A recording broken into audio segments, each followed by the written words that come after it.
4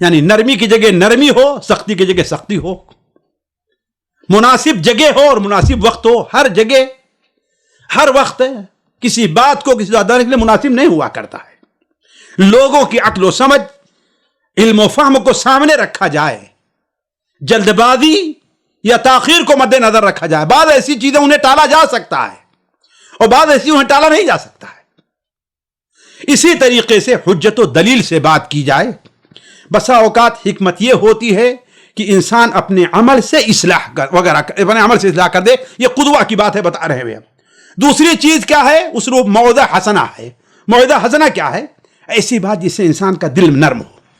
ثواب اور عقاب کی باتیں، ایسی آیتیں سنائی جائیں، ایسی مثالیں دی جائیں، عبرت پر مبنی قصے لوگوں کو سنائے جائیں، اللہ کی نعمتیں یاد دلائے جائیں، سلف کی سیرت اور ان کے کارنامے لوگوں کو سنائے جائیں. اگر سیرت نبوی کو دیکھیں تو معلوم ہوگا نبی کریم صلی اللہ علیہ وسلم کس طریقے سے لوگوں میں اس طریقے سے فرق کیا کرتے تھے.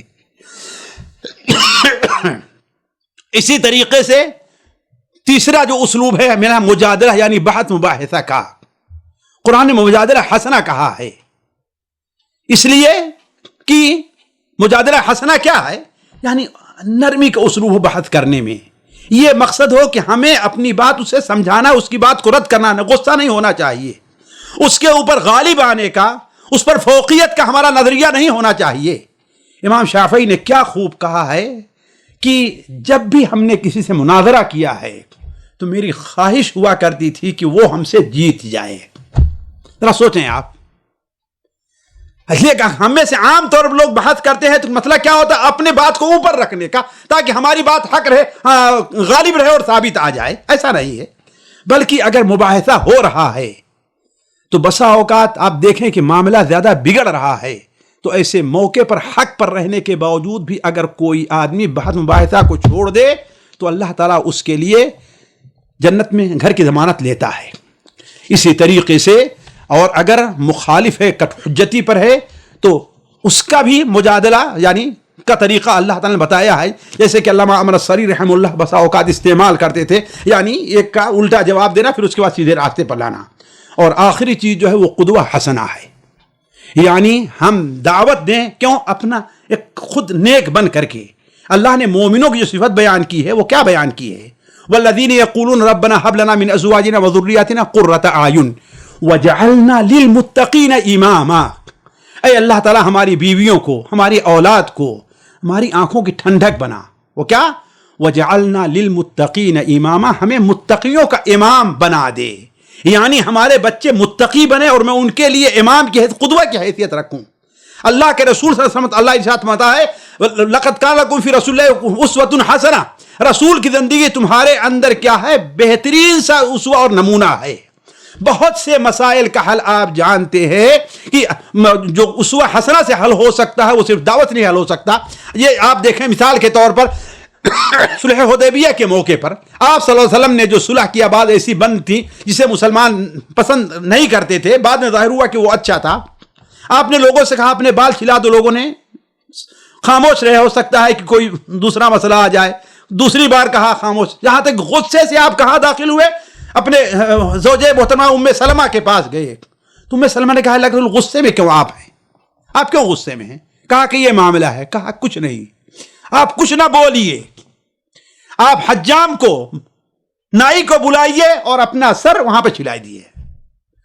چنانچہ آپ صلی اللہ علیہ وسلم نے کو یہ رائے پسند آئی. آپ گئے، اپنا سر آپ صلی اللہ علیہ وسلم جیسے کہ اپنے بال چھلا رہے ہیں، سر نہیں چھلا، اپنے بال جیسے آپ چھلا رہے ہیں کہ اب صحابہ کرام ایک دوسرے کے بال کو اس تیزی سے موڑا. ایسا لگا کہیں ناراضگی یا جو دل کے اندر پریشانی الجھن ہے، اس لیے کہ آپ نے کہا تھا حج کا عمرہ کرنے جا رہے ہیں، اس کے بعد کہیں دوسروں کی گردن نہ کاٹ دیں.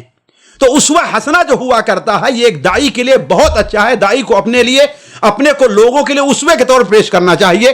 اللہ تبارک و تعالیٰ سے دعا ہے کہ اللہ تبارک و تعالیٰ ہمیں اور آپ کو دعوت کے میدان بصیرت عطا فرمائے. اللہ تعالیٰ ہمیں اور آپ کو دعوت سے متعلقہ علوم سے نوازے. سبحانک اللہم و بحمدک اشہد ان لا الہ الا انت استغفرک و اتوب الیک. معذرت کے ساتھ وقت نہیں ہے اور ہمارے یہاں بالکل اذان ہونے جا رہی، اس لیے سامعین کرام، ہمارے علمی اور عوامی دروس اور سوال و جواب کی مجلسوں سے آپ خود بھی مستفید ہوں اور اپنے دوست و احباب کے ساتھ بھی شیئر کریں۔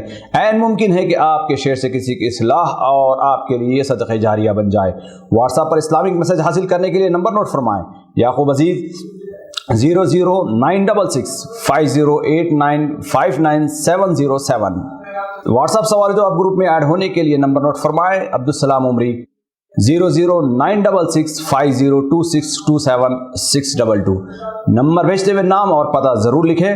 اسی طرح ہمارے یوٹیوب چینل اسلامی دعویٰ کو ضرور سبسکرائب کریں تاکہ ہماری ہر نئی اور اہم ویڈیو کی اطلاع آپ کو فوری حاصل ہو جائے۔ تمام دروس، مقالات اور سوال و جواب سیریز کے لیے ہماری مشہور ویب سائٹ www.islamidawah.com کا مشاہدہ کرتے رہیں۔ السلام علیکم ورحمۃ اللہ وبرکاتہ۔